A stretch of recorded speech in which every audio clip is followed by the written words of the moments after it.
There cannot be many people who've witnessed live elephant captures, and again, thankfully, I'm not one of them. In Zimbabwe, it's a highly select group of people who witness these captures, and they're done in a highly clandestine manner. You may have watched some of the footage of these brutally cruel events. Zimbabwe government started live captures for sales to zoos in 2012, and this year we have about 36 young elephants in the Mutare bomas at Hwange National Park. I say about because we don't have access, and the people who do have access don't part with that information easily. So, having not watched a capture, I have seen some of the footage, as I'm sure some of you have, and it's unbelievably brutal. So basically the helicopter goes up, it finds a herd, it drives the herd until some of the youngsters in that herd can't keep up anymore. They're then darted, at which point, of course, the mothers will return, and some of the herd will return sometimes, and they will do their best to get the darted elephant up and to try and keep it safe. Of course, at this point, the chopper's already there, it's on them, the mothers are driven off, and in move the trucks. Sorry, let me move that forward. Those are just some Zimbabwe elephants doing what they do quietly. This is some capture footage. So this is, if we could play it.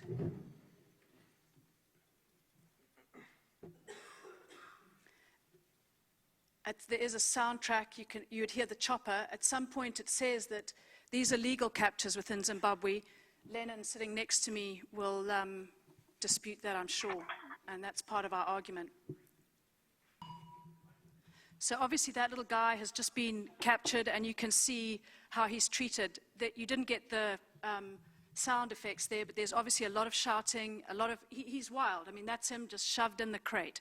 Thanks to the Guardian, they said we could share, and I am. So, moving on. Oh no, we don't want to see it again. There you go, they're the little guys in captivity. So our involvement in the elephant capture started in 2015 with a friend called Jane High when we realized what was actually happening. So we decided to try and raise awareness. We tried to attend a demonstration in Harare. We traveled 3 hours to do that.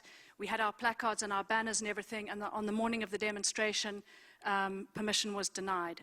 We actually thought we were going to attend a well-organized event and we would be on the coattails of that event, and that isn't what happened. We were the event. There were 4 of us, and we met up with a few more people in Harare. It made a total of about 10.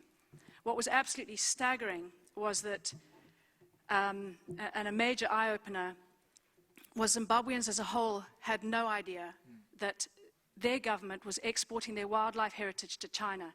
The lack of knowledge was hugely concerning.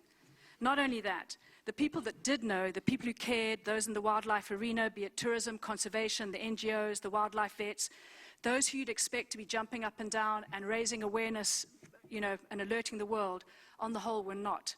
This too was of grave concern. We swiftly discovered the reason why so few members of the general public weren't jumping up and down, and that's because of the clandestine manner in which these operations are carried out. You don't get access. The situation at the pens at Mutare is described as a total lockdown.